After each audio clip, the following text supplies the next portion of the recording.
Hello my friends, welcome back to another video. My girlfriend said that I should probably do a proper intro for these things, so No, I don't think I will.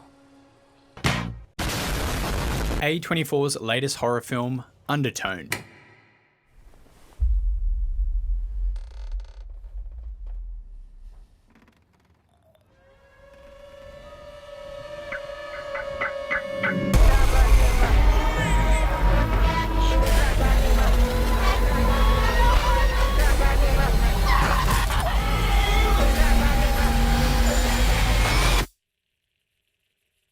You shouldn't have called out to her.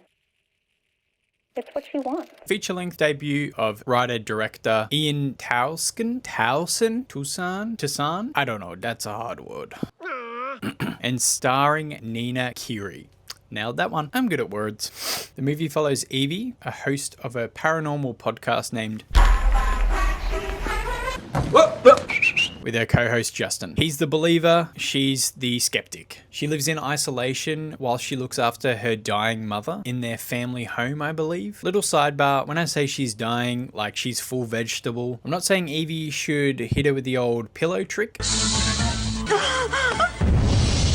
But if the youth in Asia gave her a little visit, it wouldn't be the worst thing to happen. When Justin receives a strange email containing 10 audio files, they do the only sane thing, farm them for content for their podcast. Don't blame them. You gotta do what you gotta do. When strange things start happening in the house as the audio files ramp up in intensity, Easy's role as the skeptic is tested, and so is her sanity. Now, this movie follows Evie entirely for the whole film. You only ever see her and her mother, who's just like that for most of the time, and it's pretty much set in two different rooms the whole time. I think this had like a $500,000 budget, and it looks absolutely great, and the cinematography and camera work is really good too, but you can tell that they really like stretched that budget by just filming in one location and using two sets. The podcast recordings are the centerpieces of this movie, but it doesn't really follow that traditional horror film formula of like a roller coaster where, you know, we get something really scary and then a bit of levity and it's up and down. It's more of like a slow incline?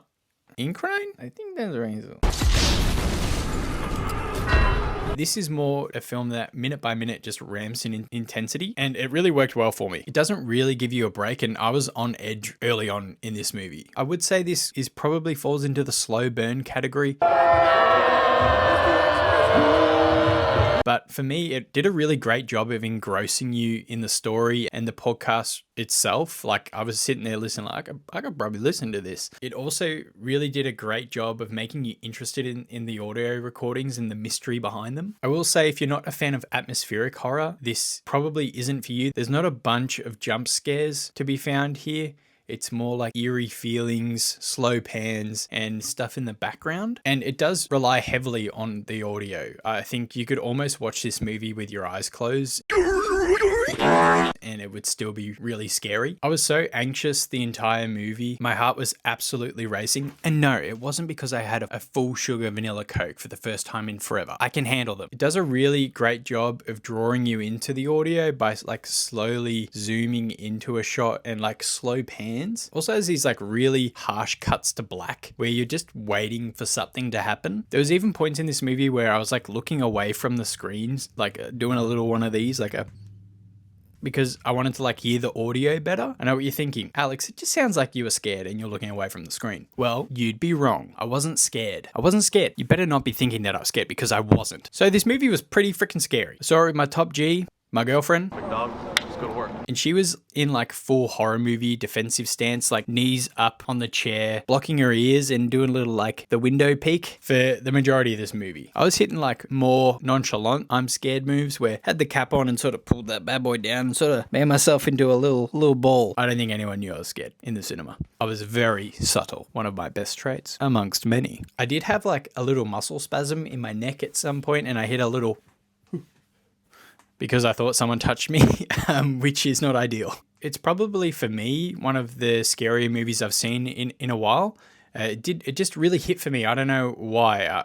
I might be in the minority there. The biggest compliment I can give this movie, and it sounds like an insult, is it's a really good movie, but I actually hated watching it because I was so on edge and anxious the whole time waiting for something to happen. And I guess like that's what it was trying to accomplish. So it did exactly what it was trying to do. And I do think one of the things that people may not like about this movie is it uses a lot of build up to ramp up the intensity, and it doesn't always pay off with something. But me personally, I like that because it keeps you guessing. But I think on a rewatch, it may be kind of tough to get into this movie again. I will say it definitely benefits from cinema audio. I was thinking as well, like during the movie, I feel like this would be ideal to watch with like headphones on at home. It would just be really engrossing. So permission to be a full iPad kid on the rewatch. Make sure you wipe all the Cheeto dust on the screen. Something I didn't love about this movie is that Evie is like a 30-something-year-old and she calls her mum mama, and in like a baby voice, and it's kind of cringe. It made me feel a bit icky inside.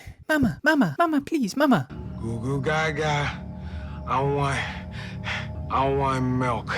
So yeah, that gave me the ick, definitely. But her performance was really good. She carried the whole movie. Nina, that is. We go way back. I do think some people will be a bit unsatisfied with the ending because it isn't like some grand reveal and big jump scare. I don't want to spoil anything, but I found it really satisfying. This movie gives you everything to sort of like put together what happens with this movie. I think there's a lot to pick up on a second watch. There's some things that I think connect from the start to the end and the threads through the middle. Probably not in that order. Probably start, middle, and end. That's the traditional way to do things.